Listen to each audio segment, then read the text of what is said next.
stand on the threshold of a great new age of exploration. Its ultimate destination, the furthest reaches of the universe. 3, 2, 1.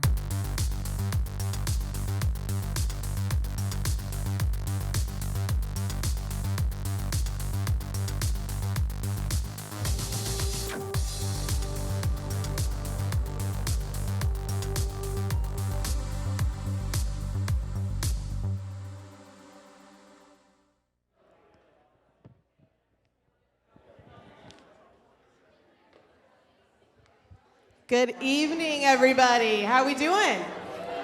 Oh, I like to hear it. Welcome to the Frontier here on the campus of the beautiful Research Triangle Park for RTP 180. My name is Andrea Cash. I am your guest host tonight. I own Andrea Cash Creative, based in Durham. I help small businesses and nonprofits in the Triangle with marketing, PR, social media, video production, and more. I'm thrilled to be the fill-in host tonight. Wade Minter is calling a Carolina Hurricanes game. Yes, our topic tonight might be failure, but we know that they are on their way to more success en route to what will be a wonderful playoff run. So happy to be here. I want to say a big thank you to RTI International for being our presenting sponsor. They make all this possible. We're so grateful to them. A quick note that we are continuing to follow any and all mandates put in place by Durham County regarding COVID. So we have different comfort levels. We just ask tonight that you be kind to your neighbor if they are masked or unmasked. A quick show of hands, how many of you are attending RTP 180 for the first time? Oh, wow, nice. Well, welcome. Let me tell you a little bit about how this works. We have 5 speakers tonight. They will each have the stage for about 5 minutes. We really try to stick to the 5-minute time limit so that we have time for Q&A afterwards. And it's about a 5-minute Q&A per speaker, and I run around and you can put your hand up and I can bring the mic to you so that you can ask a question. And I'm told you do get some swag if you're one of the people that asked the question tonight, so that's very cool. Enticing. Feel free to connect with us on social media. I mean, Twitter, it didn't happen, right? So share our speakers' wisdom for the benefit of the greater world out there. You can see up here, our hashtag is RTP 180. You can tag us at Frontier RTP. I want to remind you that the Frontier has been a home for creative freelancers, startups, STEM professionals, and emerging companies since 2015. This multi-building campus offers free co-working and meeting rooms that encourage collaboration. Plus, there are private offices and wet lab space where entrepreneurs and startups can grow. And in addition to everyday co-working activities, the Frontier has a lot of special events like yoga, weekly yoga, tons of pop-up events, happy hours. You can see the full calendar at rtp.org. The mission really is to make Frontier RTP a community rather than just a workplace. And speaking of events coming up, on the menu is a series that was developed as a way of helping you and your business grow to the next level, whatever that next level might be for you. Each month, we offer a lunchtime workshop on a special topic related to small business or startups. And on May 9th, you can join for this personal cybersecurity training. This is all about taking charge of cybersecurity on your personal devices and networks to keep your data safe. So you can register for this at rtp.org. That's coming up on May 9th. Let's get to our speakers, shall we? Yeah. All right.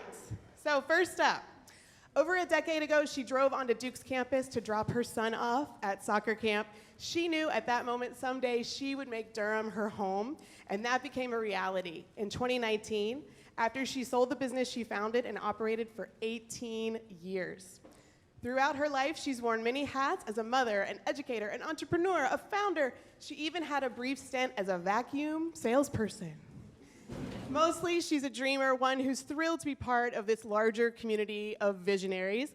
So please welcome to the RTP 180 stage, Anjanette Miller.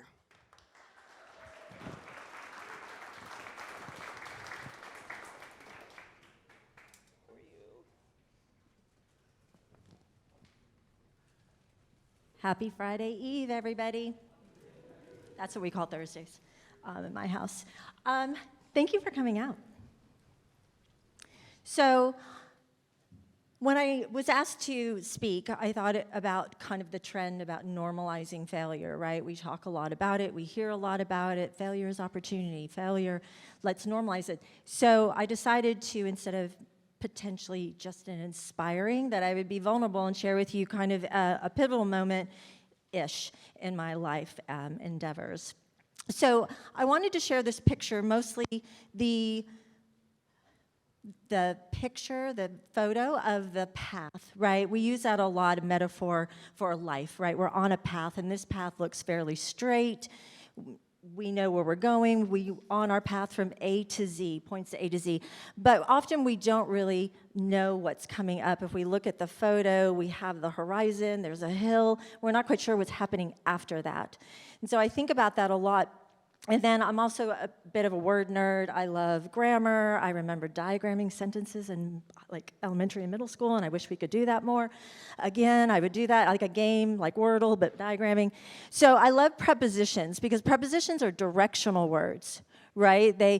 They provide movement and direction. And when we are on our path, I mean, every day we are moving. We are moving through time and space. We aren't stopping. If we were on a metaphorical or literal path and we got to the top of the hill and there was a tree that had fallen, or there was a detour, or there was an obstacle there, we don't stop. We don't just park our car and then live there. And then we're, well, I'm just here now, right? There's movement. And prepositions help us move through that. I'm Jeanette Miller. I'm the executive director of Audacity Labs, which is a youth entrepreneurship program. We're empowering middle and high school youth through entrepreneurship, education, exposure, and exploration.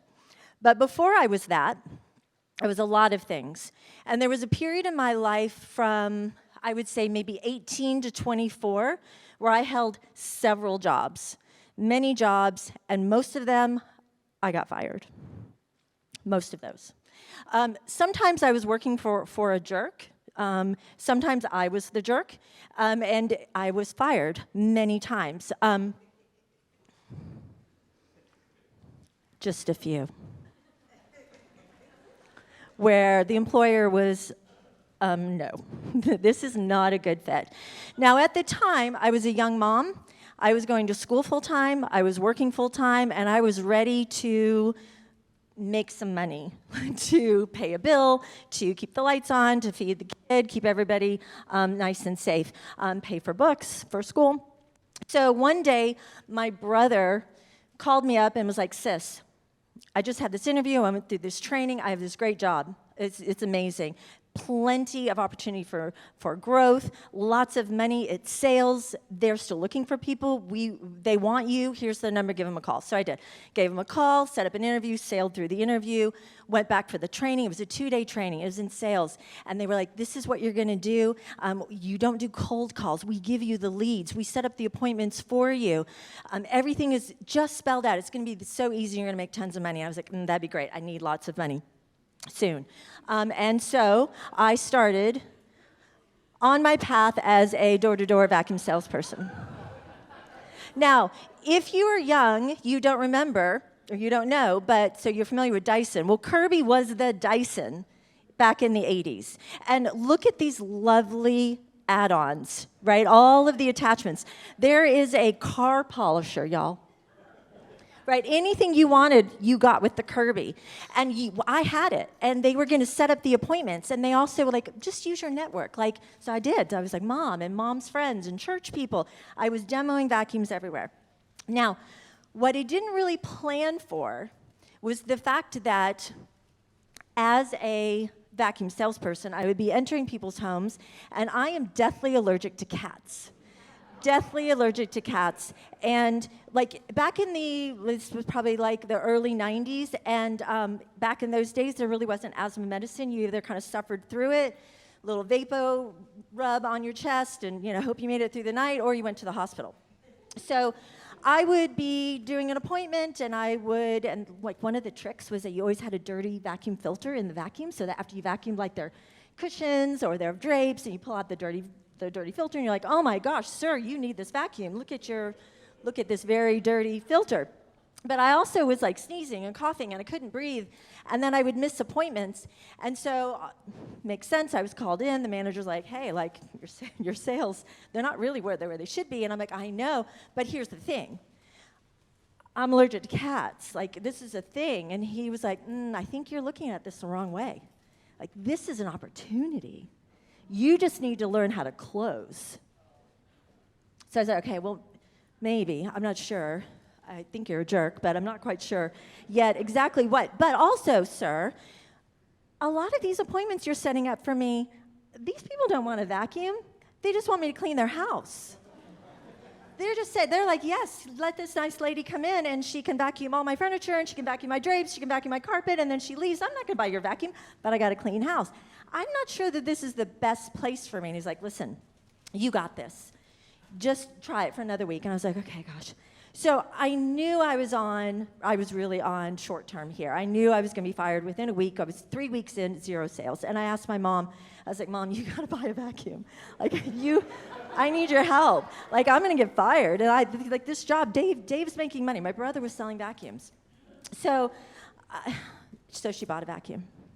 And at the end of 1 month, and I'd sold 1 vacuum, I was fired.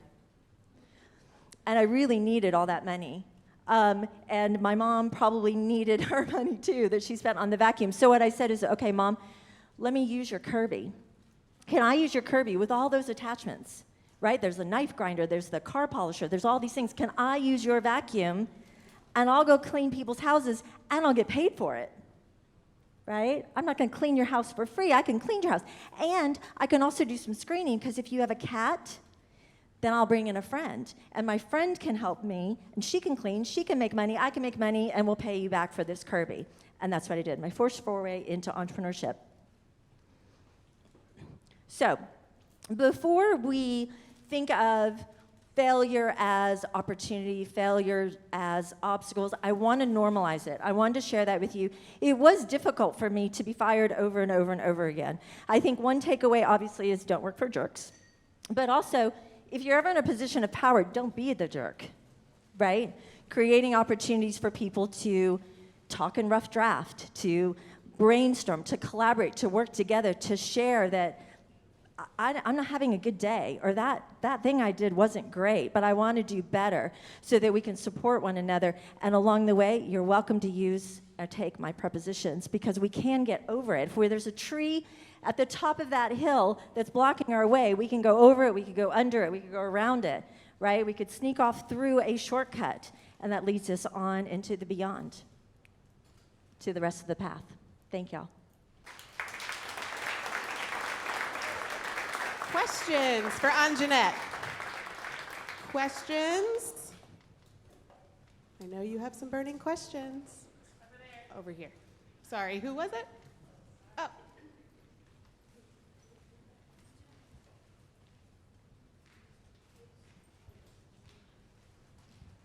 Is there an easy way to identify if you're working for a jerk?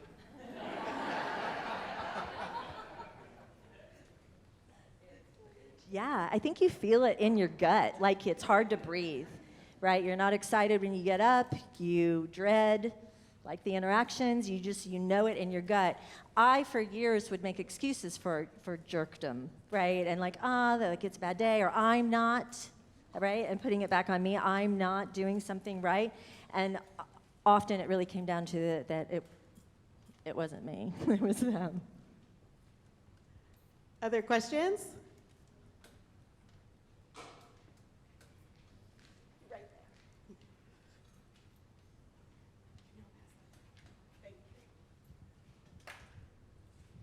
I know you mentioned that you tried a lot of different positions. I was just curious, how did failures in these positions really shape your goals and like your career trajectory?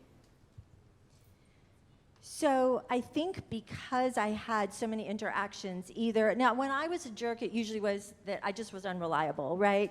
Little kid, school, all the kind of the pressures of that.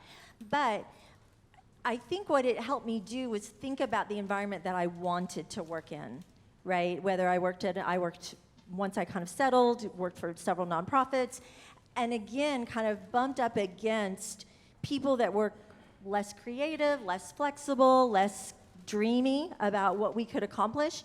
And then I just created my own business so that I could really cultivate the environment that I felt like could be a family atmosphere, that we are all doing work with shared values. So I think those early experiences helped kind of shape this entrepreneurial spirit, right? Of like, oops, like now what? Because I couldn't stop. I could not just be still, right? I had to keep moving forward, like we all do. We just don't think about it at the time.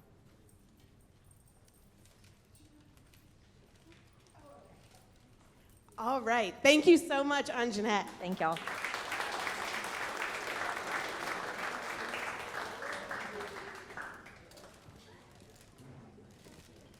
All right, and now for our next speaker. He is the innovator and managing member behind Hub Kitchens. He has spent over 16 years in restaurant management with successful brands such as Ruth's Chris Steakhouse, P.F. Chang's, and Capitol Grill, the Capitol Grill.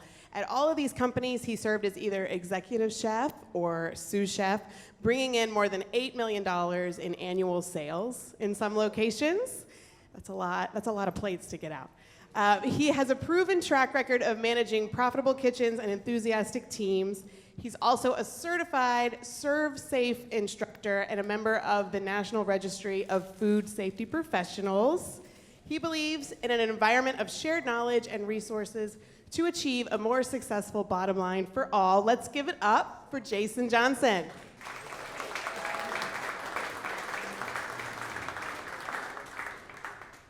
Hello?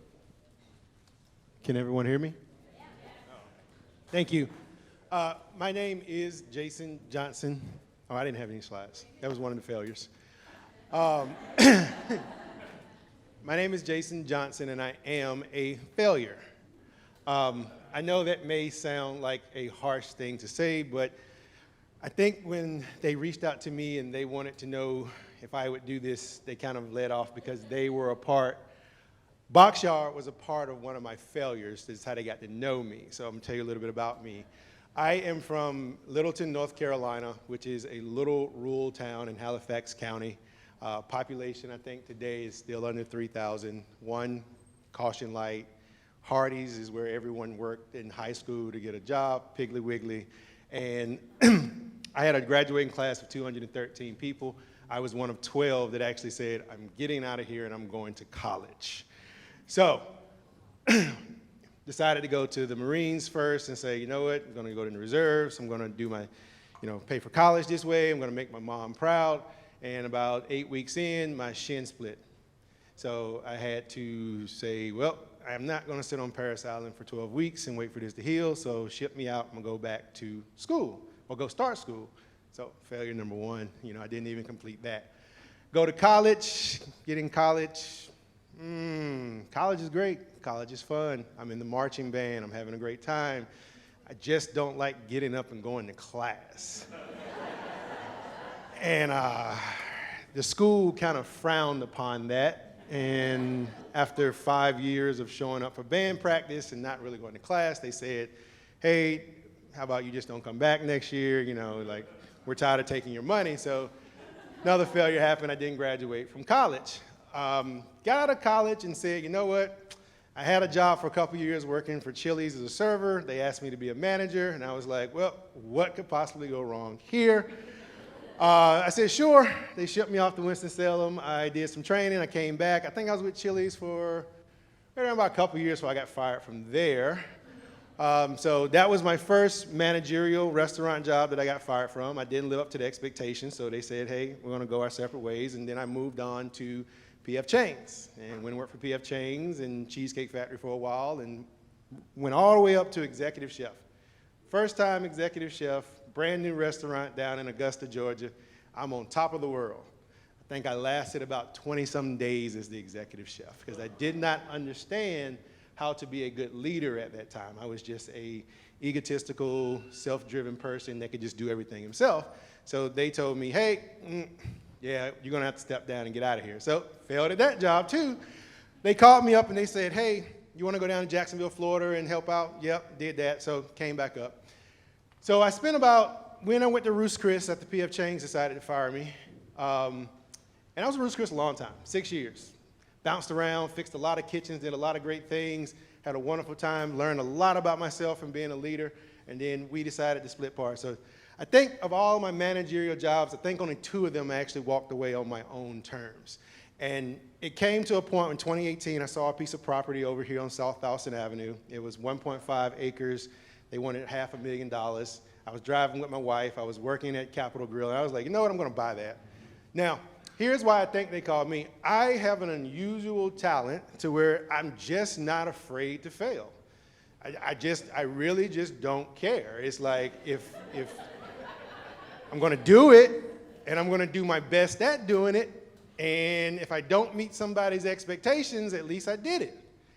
And that's just been my motto for a long time. It's just, why not? $500,000 property, $1.5 million loan, put my house up for collateral, my car, my blood. Sure, this doesn't scare me. Let's sign the papers, you know? And the day my loan went into underwriting, March 2020 happened, and M&F Bank said, hey, we're going to have to put that loan on hold. We got to start doing PPP.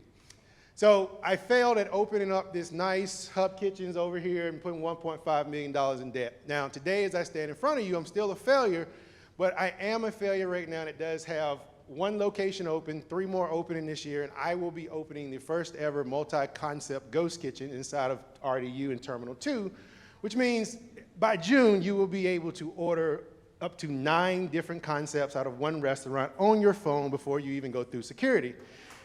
So, yes, thank you. And I have a deal for many more to come. So the only way I could accomplish the things I've been accomplishing so far is I just never have been afraid of failure because I don't know what failure is. I looked up in the dictionary and it says lack of success, or it says the failure to meet expectations. Well, who defines success? I define success. As long as I went and did it and tried and I failed, I can get up tomorrow and I can go back and do something different. And that's normally what I did. I tried something, it didn't work, and I said, okay, well, what can I do next? It's ingrained in me for where I came from in a place where, you know, we depended on farmland, we depended on external sources to help us live. We just never were afraid of what was going to happen tomorrow. And in my business so far now as being an entrepreneur, I believe having that courage to say to yourself, hey, so what if I don't do what someone else wants me to do? So what if I don't make the most money at doing it? So what? Nobody defines that you are a failure unless it's yourself. And I call myself a failure right now because I haven't reached what I consider to be success for myself, which is one day sitting back, old, gray, kids that love me, grandkids that love me, and hopefully leaving them in a better place than I started in the world. So I come here to say to you, you can reach me, hubkitchens.com, Jay Johnson at Hub Kitchens, but I've just always told people, like, there's no reason to fear what you don't know.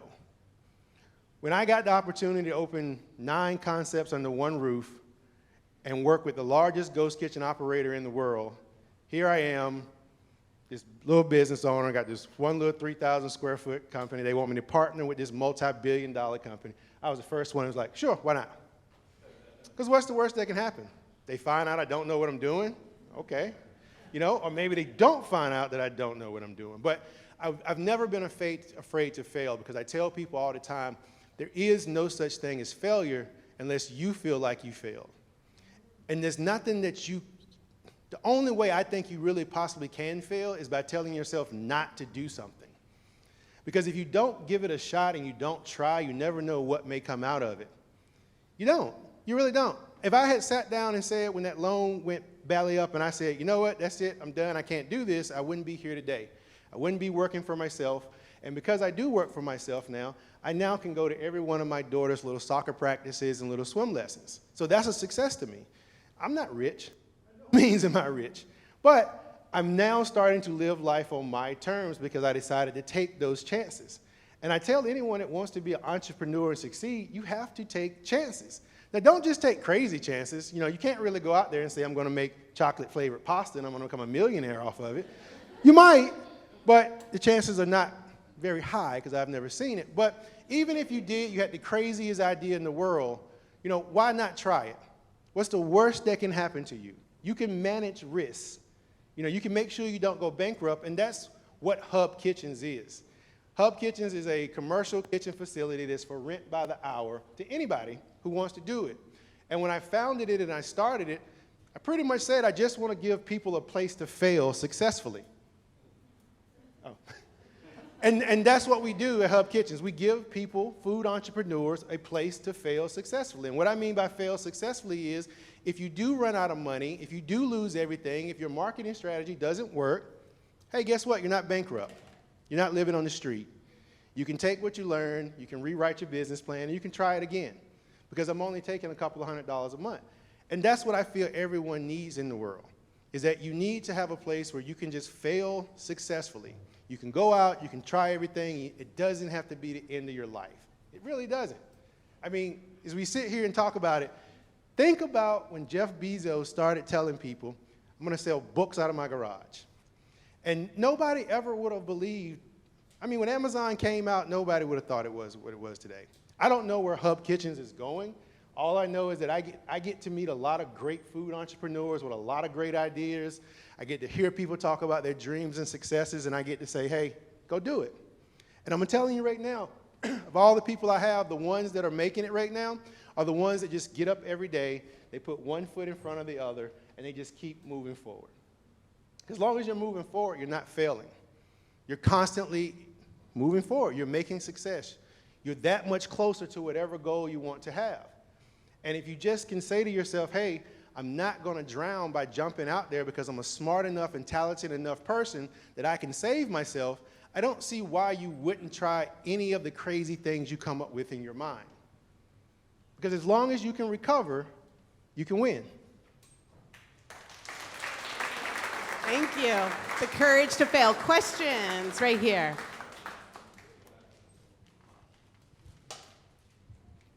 So in your pursuit of failure, are there any recommendations? Do you prepare yourself? Are there any steps that you take each opportunity to try to ensure success?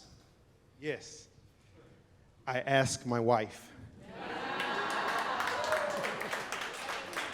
I am married to a very wonderful woman named Mackenzie Johnson. We've been together 7 years, and pretty much my entire entrepreneurial life has been with her. Normally, whenever I'm going to try something that's crazy, I normally go to her and I say, hey, here's my idea. She listens to me and she says, are we going to have to put the house up for collateral? I say no. Are you going to be able to make a paycheck? I say yes. And she's like, all right, go do it. So yes, I do always talk to my partner. Everyone should have a sounding board that they talk to just to make sure somebody else knows where you're trying to go. Question right here. Hi, I taught in Northampton or Halifax County, so you are an inspiration because it's hard out there. But just working with children and thinking about children, how do you teach failure as such a broad perspective? You know, because really you're saying failure, but you mean success in a different, way. So how do you teach that? I think one of the ways that I try to teach, I have a 2-year-old now, is just, I don't put the bad connotation on it. I don't make failure seem like something that's this horrible thing that you don't want anybody to know about it. At the end of the day, failure just means the story or the plan didn't go the way you wanted it to go. And I've learned a lot that there's normally a higher power around that decides how the plan should go, and normally that plan works out better than what I thought. So the first steps to teaching children is just really teach them honestly, like, failure's not bad. Failure's not the end of the world. Failure just means you need to readdress your plan. Thank you, Jason, so much. Appreciate it.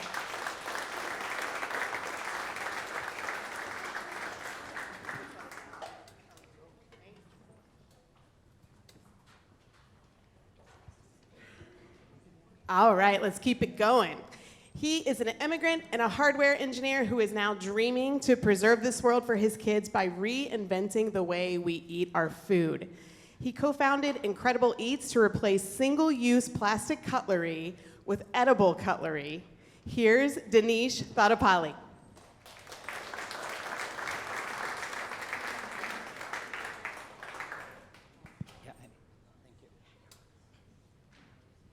Hi, everyone. Thanks, Andrea.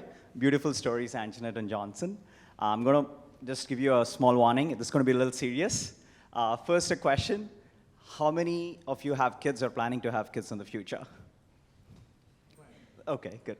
And how many of you had eaten an ice cream or had a takeout in the last few weeks? Okay, what does failure have to do with these two questions? Hope I'll answer that. Yeah, so before we continue, as Andrea mentioned, I'm an immigrant here. I came to the US for my master's in 2007, and I did my master's and had my degree in honors. I graduated with the honors, and then I got a very good job, saved a lot of money, bought a nice home in the Bay Area, and I had 2 kids, living my life. So where is failure here? I've been doing pretty good so far. It hit me at the most unexpected places. At an ice cream shop, yes. So I took my 2 young kids to an ice cream shop. We all had ice cream. We finished our ice cream in 10 minutes, through the cup, through the spoons, and I looked into the bin. I don't know why, but I just looked into the bin. There are hundreds or maybe thousands of plastic spoons there. It suddenly hit me, a question suddenly hit me. I just used this spoon for 10 minutes of my own convenience, and it's going to be in the planet for thousands of years. For some reason, it might be a lightning moment or something, or nature giving me a call saying, hey, you're doing something wrong. So I went back home, and I tried to understand what plastic pollution is. It's horrendous. In the US alone, I'm not even talking about the entire world, we dispose of 100 million single-use plastic cutlery per day. I want that to sink in. Per day, 100 million single-use plastic cutlery. So I went around. I'm an engineer. I had a pretty good, savings setup. I invested in as an angel investor, I invested in a couple of software companies. I did the typical Silicon Valley thing till then. Then I realized, okay, that's a big number. So how is it hurting us? I know it's hurting the planet. I'm pretty sure planet is going to give us back what we gave it so far. We humans are consuming about a credit card size worth of microplastics every single week. That's us right now. Imagine how bad it's going to be for our kids or our grandkids or even for the future generations. So this completely blew me away. I was like, I need to do something about this. I was so serious, I had this guilt. That's the first time I felt a big failure on my own behalf, saying that in the last 10 or 15 years since I've been earning and making money, eating outside, whatever actions that I'm doing, why aren't my small actions being considered and how it's going to affect the planet or our future? Because a lot of times we think about our success in a very one point of view. That, okay, have you made money? Have you living comfortably? Are we living happy? All these things question mostly about us. But what about our footprint? What our actions are leading to? So these are the big questions that hit me so hard. So as an engineer, I set out my journey to find the best alternative to single-use plastic. I researched all the existing alternatives. I learned that most of them are greenwashed. The compostable cutlery doesn't work. There's a lot of stories behind it. I don't want to go through the technical details there. And then we decided, okay, why don't we make it something fun? Why can't we convert our plastic cutlery to edible cutlery? So I found out, as an engineer, me and my co-founder, Kruvil in India, we designed a machine that can make edible cutlery possible. And that's how Incredible Eats is born. Now, coming back to what I realized in my journey, there are a couple of big failures in my entrepreneurship. I'm a first-time entrepreneur in the food industry. I have zero experience in the food industry. I just went to a lot of trade shows, met many thousands of people, understood how the industry works, and started pitching to the companies. And I hit a lot of hurdles, failures. For an example, recently that happened, there's a fast food chain, I can't name them, but they dispose of 70 million spoons per year. I went to them, showed this concept, hey, why don't you do this? Their sustainability team loved it. But coming to the rest of the finance team and other people, they're like, oh, this is too expensive than plastic. We can't do that. And there was another team which was saying, okay, this might be a good snack item, but I'm not going to replace my plastic spoon. These were the challenges that I faced. I went to them to replace those 70 million plastic spoons, not for giving another snack to the consumers. So I had to make those tough decisions saying that, no, I'm not going to do that. If you want to replace your plastic spoon with my edible spoon, yes, please take it. I'll be happy to even cut off all my margins. So that was one of the a failure that I have encountered, but I felt that I have to stick to my original conviction of reducing or replacing plastic. And I have a very interesting slide here. Anyone know what that symbol is about? Recycling, right? Recycling, right? In my research, if you had watched John Oliver's late night show on plastic, you will get an idea of what I'm talking about. In our community or in our life, a lot of people point at the companies or governments to fix the problem. And a lot of companies say people are demanding it, and we can't do anything if people demand for it. I think you read stories about all these different statements that companies and people make, and in the end, investors are looking just to get their return of the bucks. We are recycling our pointing fingers to each and every one, but where is the actual planet left behind?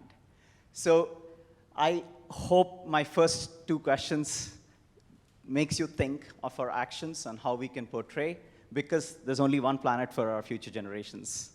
And sorry for being gloomy. Thank you. Questions for Dinesh? I see one back here.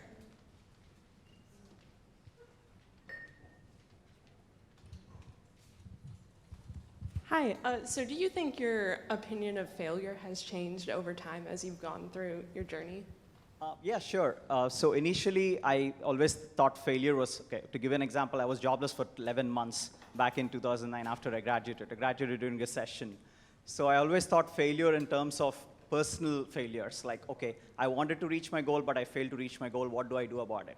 But I never realized my individual actions that we do every single day can also lead to the failure of the larger whole of the planet or any community or anything like that. So that was my complete different concept or change of mentality, that it's not just the personal side of things, but you have to look at the community and the grand nature side of things as well. So I guess I had a two-part question. One, did I just eat your edible straw? Yes. Okay. Yes, the second part is, what's the nutritional value of your cutlery? Sorry, nutritional value of the product? Yeah, what's the nutritional value of your items? Yeah, so the straw is about 15 calories. I hope it's not that much. Yeah, and they're vegan, and they're also, another interesting part is, as I learned so much from failing the planet, all our products are carbon and plastic negative certified. So everything that you eat, you're actually compensating twice than what you make. One more question right here. I wonder if you've got the idea from ice cream cone, because I always order ice cream cone instead of the cup. So. No, that's actually a great thing, but to be frank, we didn't get that idea. The edible cutlery did exist before, but it was not to scale. So as engineers, we invented the machinery to scale. But that might be the way that initial people who thought about it. And last question right here. So I always try to bring my own cutlery. So whoop whoop, thank you for what you're doing. Thank you. But my question is, what about the sanitation packet that they come in? How do you solve that problem?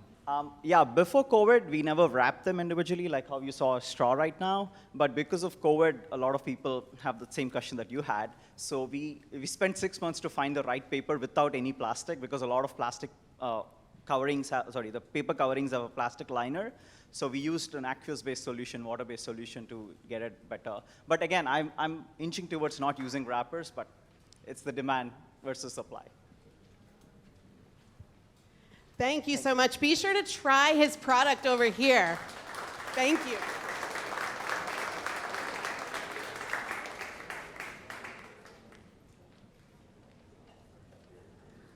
Eat some ice cream to save the planet. That's what I heard. That's my takeaway from that. All right. Now for our next speaker. Born and raised in Raleigh, she has been working in the mental health field for about 7 years and opened her own practice in 2020. Her top 3 areas of focus in her current practice are relationship concerns, anxiety disorders, and substance abuse. Let's welcome Monique Porter.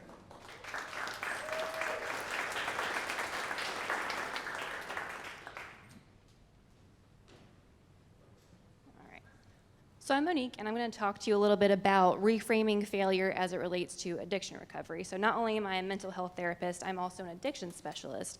So part of what I really like doing is helping people recover after a relapse and kind of rebounding from that situation. So I'm going to start with a little story. So this guy, after being sober for about 8 years from all drugs and alcohol, he gets into a motorcycle accident. So he's prescribed opiates for that, and at the same time, his father is also terminally ill. He's helping take care of his father. He doesn't bring his Percocet with him at the time. His wife is administering it for him, and he thinks, I don't really need it, I'll be okay. Well, at the time, his father also has some Percocet, and so he's there, he's hurting physically and emotionally, and decides, maybe I'm gonna take a couple. Kind of justifies it to himself, I have this prescription. He does take more than he's supposed to, but he thinks it's gonna be okay. His father is also was an addict, so while he's in the hospital, he's got people from AA visiting him. The guilt's really starting to set in. He thinks, is this a relapse? Is 8 years just gone? What do I do? His wife, who was pregnant at the time with their first child, shows up at the hospital and surprises him to be supportive. And he's starting to feel really guilty. On the way home, he tells her, he says, this thing happened. I don't really know what to do. She says, it's gonna be okay. You're going through a lot. Tell some people in AA and just keep moving forward. So he does. But he's kind of selective about who he chooses to tell. People that he thinks aren't going to make a huge deal out of it, people that are going to kind of co-sign, you're going through a lot. So things are okay for a couple of years. Then he gets into another accident. There are more opiates prescribed. This time it does escalate. So flash forward, now we're 16 years from when he originally got sober. People are really applauding him for being sober. He's been thrown this 16th sobriety birthday. He's high at the time, he's on opiates, most people don't know, he's feeling really, really guilty. He's starting to realize how much he's lying, he's keeping secrets, he needs more to feel the same effects, he's feeling lonely and he's scared of what's gonna happen when I don't have any more. Well, one of his friends at the time is helping administer it, and she realizes, she counts the pills, there's some missing. You guys recognize this guy? Anybody, maybe? So this is actually Dax Shepard's story. He's an actor, you might recognize his wife a little more, Kristen Bell. This is his story. So he came out a couple years ago on his podcast, and he got really open and honest about, he's been this big public face of sobriety, and really he's actually been struggling a lot these last 16 years. He's been sober, right? A quote I really appreciated that I thought really fit in with this theme of failure, he said, there's a couple of common fallacies about sobriety. One being that people hit a bottom, and then that's that. Most addicts have many bottoms. And he also has been quoted saying, I had many attempts before I got going. So he didn't just decide to get sober and had 8 years, right? That's typically not how it works. So he had several attempts, and then finally, after some struggles, he got on the right path, and he was sober for 8 years before all this happened. But we know addiction is a chronic disease, so we do expect people are going to relapse, and that's part of the process. That's really how we get better, as we learn from those mistakes. Part of that is because we do know that addiction changes people's brains. It makes it really hard when people are confronted with a craving to have that self-control. So it's just some stats. We do expect in recovery that failure is the rule and not really the exception. So about 85% of people after that first attempt at treatment are going to relapse in that first year. About 2/3 of people relapse within weeks. So either they leave treatment early or they come home and they go right back to what they were doing. Again, this is that first attempt at treatment. So people are going to fail several times before they're successful. There have been some studies. One found that about 50% of people needed only 2 attempts at treatment, but there was an average of 5. So I say all this to say, one thing I really like helping people understand when they come to me after a relapse is every failed attempt is really a step closer to success. If we really break it down and think about what did we learn, what went wrong, like what do I need to change, what do I need to do differently this time, what worked, what didn't work, how did I stay sober for the time that I did? There's so much valuable lessons, right? There's always a message in the mess. And we do know that relapse rate is not a valid predictor of someone's long-term success. It's going to happen. It's really about how you handle that and how we move forward. It really makes people successful. And in general, as a mental health therapist, what I really like helping people really understand is your failures not only don't define you, they're often an essential step in getting where you're going. We learn from those things. We wouldn't be who we are if we didn't make those mistakes. Some resources, I'm sure most people know someone who's struggled at some point with addiction or mental health. SAMHSA is a really great resource. They have a national helpline. They also have a treatment locator on their website if anyone ever needed that. Thank you.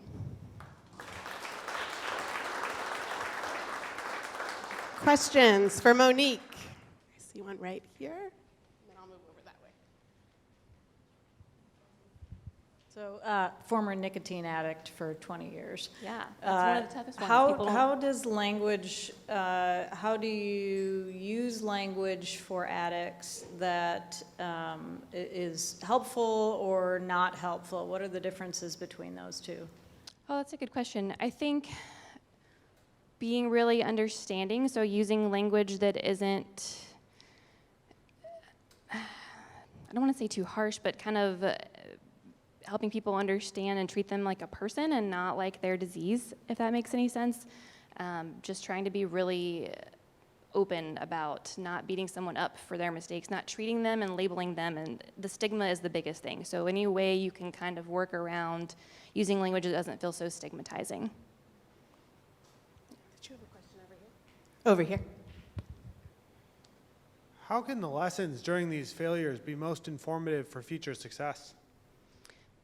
So I think we learn from those failures, right? Like if we don't sit down and like pause and really think about what did I do, how did I get here, then we don't learn anything from it. But if we sit down and really take the time to examine those things, there is so much valuable information when you really do the work. Other questions? I don't want to neglect this side of the room either. See one back here.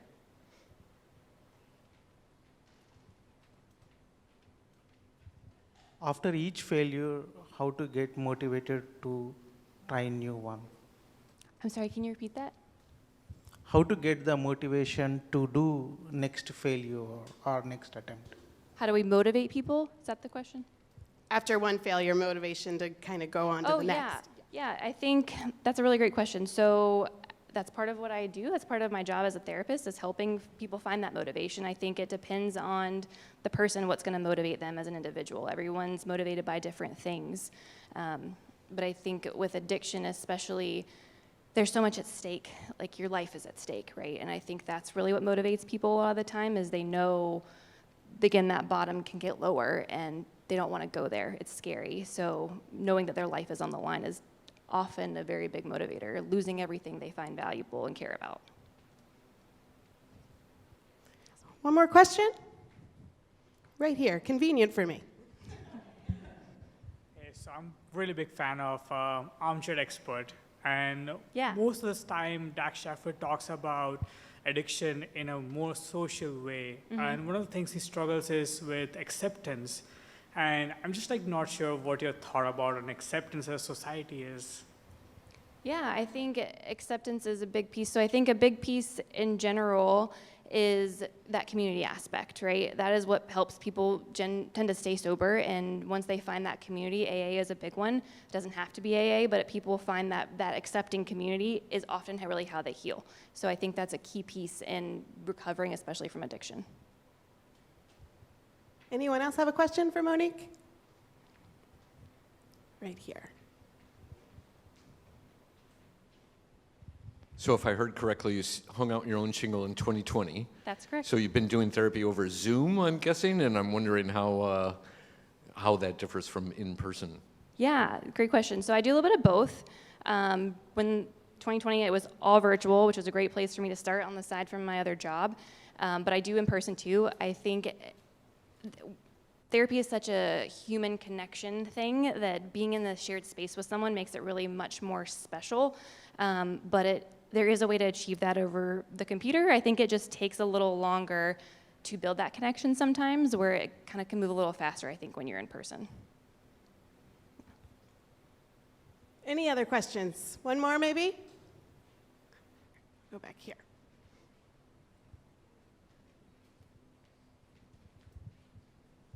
I guess, like, even over Zoom, like, what is your way of, like, building relationships with patients that they trust you enough to be, like, motivated to quit their addiction? Good question. I think therapy is all about connection and finding the right fit for you. And I think even through Zoom virtual meetings, I show up and just try and be my genuine self. And I think people can feel that. And I'm not always going to be a great fit for everybody, but I think that when I am and that person, there's kind of a connection there that even through a computer you can kind of pick up on, and it works. Thank you, Monique. Thank you so much.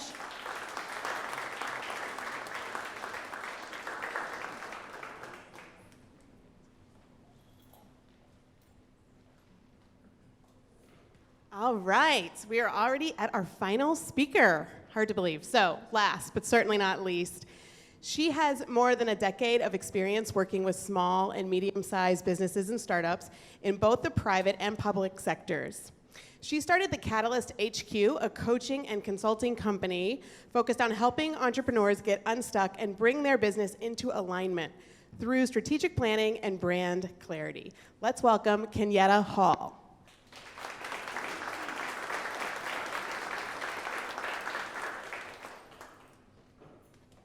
Hey everybody, I know I probably don't look like I have 10 years of experience doing anything, because I'm this big and my voice sounds kind of young, got a little raspiness to it. But yes, so I started the Catalyst because I felt like I wanted to have a space for entrepreneurs to be able to fail, right? I think that we underscore failure so much. And we only highlight success at such a high level that sometimes that level of success can be unattainable for most, right? And so my goal is when I work with anybody to help them reset, refocus, and reimagine how they actually do business and where they can go with their business. So my topic is really on why we need spaces to fail. As you can see with all the other speakers, right? One of the main things they had in common was that they didn't have enough space to actually make those failures, right? And maybe be a little bit more successful in those areas. So I think it's important that we foster just that space to fail. Just on my personal journey, I feel like I didn't have enough space to fail. You know, that's just, you know, where I kind of lost that, right? And I wasn't okay with that initially. And it took me a minute to get over that hump and that moment, those moments of validation in order to be able to create a space where people could do just that. So, as you see, bright smile that I paid $3,500 for when I got braces at 32. And as you can see, I want to help and make sure that people are able to live life on their own terms.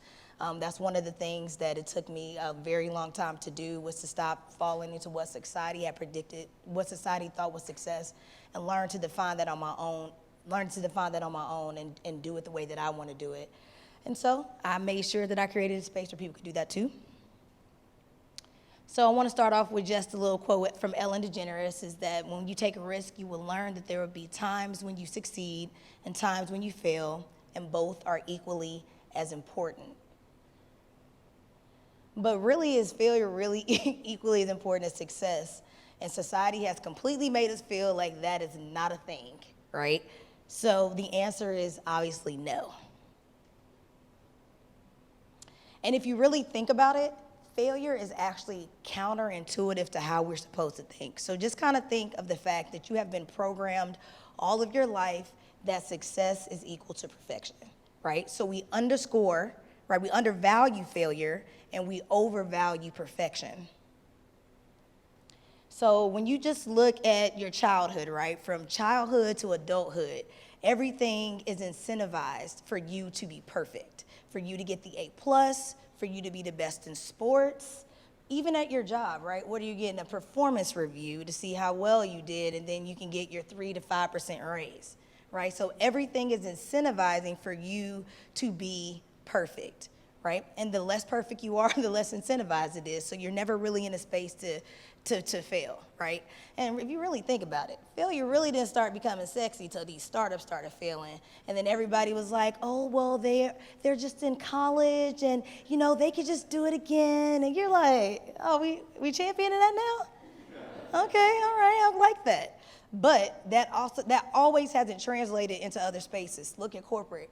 Corporate doesn't have that transparency for you to be able to fail in those spaces, or for their employees to be able to take an opportunity to be an entrepreneur or be able to do new things, which often stalls with lack of innovation in corporations, people leaving because leadership is poor, and often translating in decreased revenue.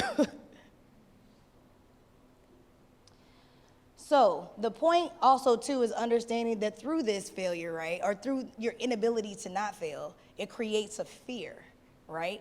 And when you create that fear of failure, anytime you're about to fail, you begin to internalize those things, and you begin to think of yourself as a failure. And when you're thinking of yourself as a failure, you're thinking of it as a character flaw that you necessarily can't change, right? Which means it hinders your ability to want to take risk, okay? And that's one of the key things we need to understand. It hinders your ability to want to take risk. And if we're not taking risks, then we effectively cannot make the change and the growth that we need to see in ourselves, right? We're not going to be able to take that or make that impact because we're scared to do what? Take a risk. Because we're scared to do what? Fail. Because our fear has grown so large. And we do that all why? To meet someone else's definition of success, not our own, right? And again, it's programming. We are never programmed to define what success looks like for ourselves. We are programmed to what? Go to school. We're programmed to get a job. We're programmed to have 2 kids, 0.5 dogs, right? We're not programmed to say, you know what? I maybe just want to toss pieces for the rest of my life and live a happy life, and that's great for me. We're not taught that. Right? So along those lines, just think about the fact that on top of the pressure of not being able to fail, you have the pressure of meeting somebody else's definition of success, which is really unattainable because it's not even yours. So why do we actually need those spaces to fail, right? And a lot of things that I told myself first before I told my clients, because I got to take my own advice majority of the times, is that we need spaces to fail because we need to learn how to take action, and we need spaces to fail to learn how to recover when those actions don't work out for us, right? So that just leads me into what failure teaches us, right? Failure teaches us 3 major things. 1, failure teaches us how to build resilience, right?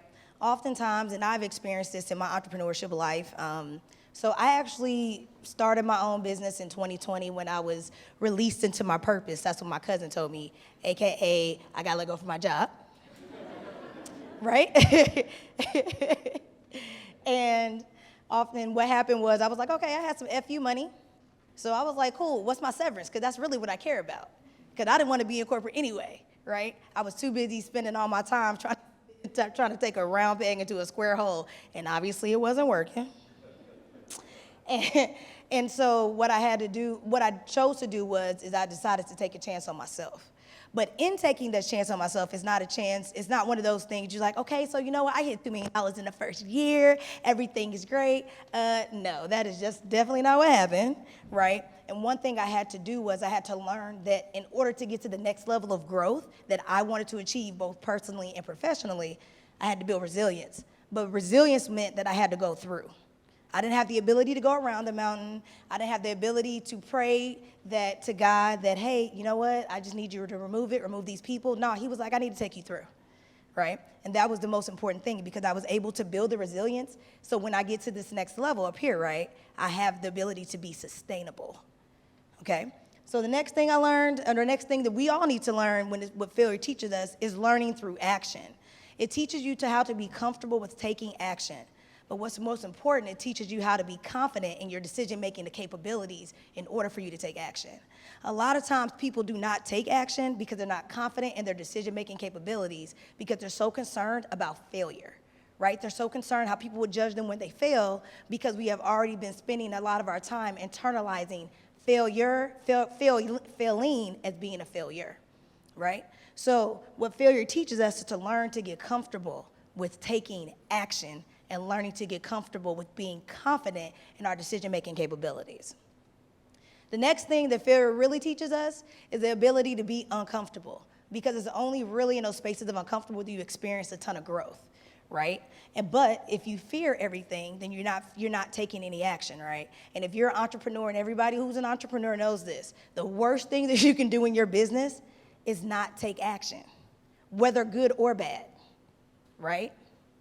So you have to be comfortable that sometimes the decisions are not going to work out, and understand that all decisions are just not permanent. Matter of fact, 95% of the decisions you make just aren't permanent, and that you have the ability and confidence to be able to take another action to change the direction or course of where you're going. Okay, so what I don't have on here is what we need to do is to reframe how we're looking at failure. And we really need to reframe that failure is equivalent to practice, right? Make failure equivalent to practice. Take the pressure off yourself. This is practice. I know for all those people who are, I'm 38, so I remember Allen Iverson. So I'm just gonna throw this out here. But remember Allen Iverson was like, practice? We talking about practice, right? Yes, we are talking about practice, Allen Iverson. You were wrong. Yes, we do need to practice, right? And so we need to understand and take the pressure off and make failure equivalent to practice. And learn to stop making success also equivalent to perfection, but to make success equivalent to growth, right? So in order for us to achieve growth, then we need to practice. But in order for us to practice, we gotta fail. And that's where we truly move from win, W-H-E-N, to win, W-I-N. So thank you. Thank you. Questions? I see a question right here. I really enjoyed that talk. Thank you.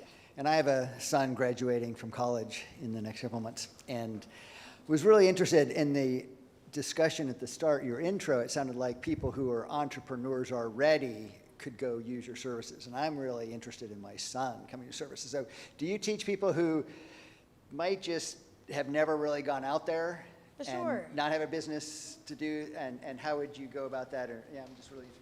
So yes, I actually do that. So what I do for those type of people is I have like a 2-hour clarity strategy session, right? Because in reality, what you really need to do is get clear on some type of path and pick it, right? A lot of times our inaction comes from, like I said, the lack of confidence. A lack of confidence picking a path that we think is gonna be successful. Sometimes that ish is not gonna be successful, and we gotta be okay with that. So in the clarity strategy session, what we do is we learn to be okay with some limits and beliefs we have, because 90% of my job as a business coach is getting past mental blocks. I can teach you how to do business, right? I can give you the frameworks, I can do everything on that, but if I can't get you past this, none of it matters. So if your son is serious and he really wants to help, we can do a clarity strategy session and we can make it happen. We have one more question. One more right here. Great job, Kenyatta. Thank you. Oh my goodness. So one thing I did want to add, just in case anybody's looking to build that self-confidence, presentation skills, and leadership skills, please join us at the Toastmasters International for sure. Definitely call on Kenyatta for advice and coaching. And for those of you who need a place to practice, come and join us. One more question, maybe? I don't see any. Thank you so much. All right, Great job. Thank you.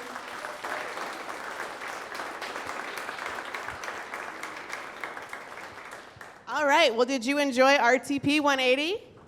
Yeah, pretty good stuff, right? I would call it a success, even. So I want to thank RTI International one more time for being our presenting sponsor, and let's thank our speakers once more. Wonderful.